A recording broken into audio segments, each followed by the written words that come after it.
آج قسمت کھلنے کے لیے دعائیں کی جاتی، وقت بیدار کرنے کے لیے دعائیں کی جاتی، گڑ گڑایا جاتا ہے۔ آقا فرمانے نماز چھوڑنے والا ہی تو بدبخت ہے، نماز چھوڑنے والا ہی تو محروم ہے۔ مائیں اور بہنیں بھی بڑی تعداد میں موجود ہیں، ہماری مائیں اور بہنیں یہ بھی دین سے کوسوں دور، نماز سے کوسوں دور، بلکہ اگر ماں نمازی ہو جائے تو شاید بچوں کو نماز کی تقریر کی ضرورت ہی نہ پڑے۔ اگر مائیں نماز کی پابند ہو جائے تو یہ عنوانات جلسوں کے ختم ہو جائیں۔ جب ماں نمازی ہوگی تو کسی بچے کے لیے نماز پر تقریر کرنے کی ضرورت ہی نہیں پڑے گی۔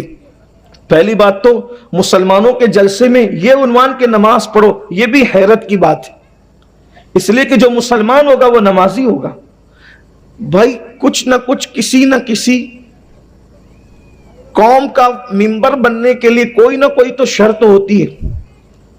مجھے حیرت ہے کہ آدمی اگر کوئی چھوٹی سی کلب، چھوٹی سی تنظیم، چھوٹی سی تحریک کا بھی حصہ بنے تو اس کے لیے بھی تو کوئی شرط ہوتی ہے، لیکن یہ قوم کو ہو کیا گیا ہے کہ مسلمان ہونے کے لیے ان کے لیے کچھ بھی ضروری نہیں ہے۔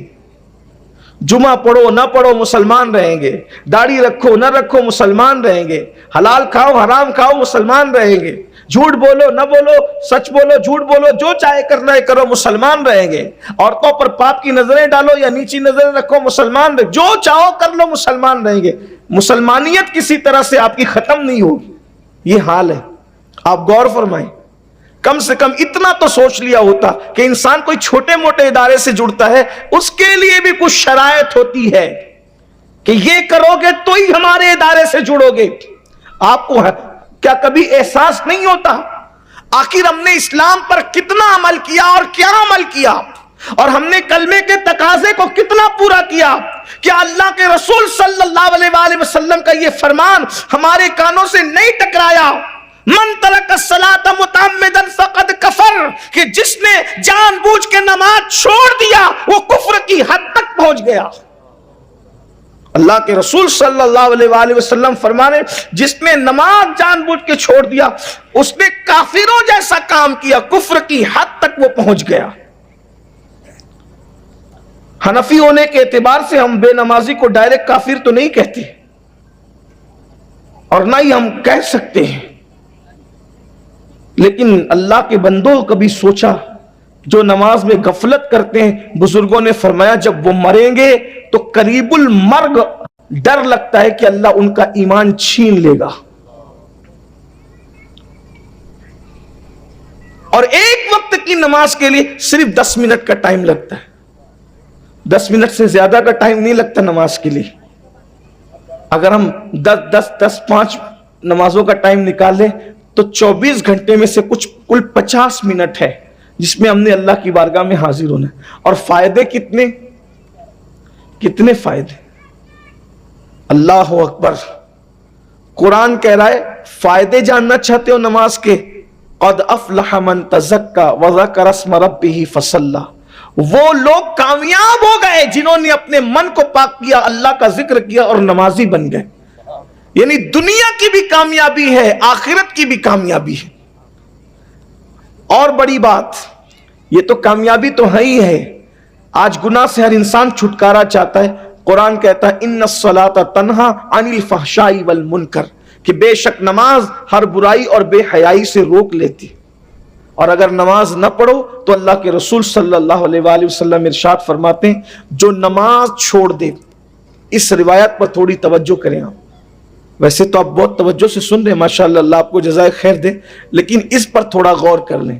اللہ کے رسول صلی اللہ علیہ وآلہ وسلم فرماتے ہیں جس نے جان بوجھ کر نماز چھوڑ دیا اللہ اس کو اپنی امان سے باہر کر دیتا ہے، یعنی اب اس کے ساتھ اللہ کی پناہ، اللہ کی امان کی چادر اس کے سر پہ نہ رہے گی۔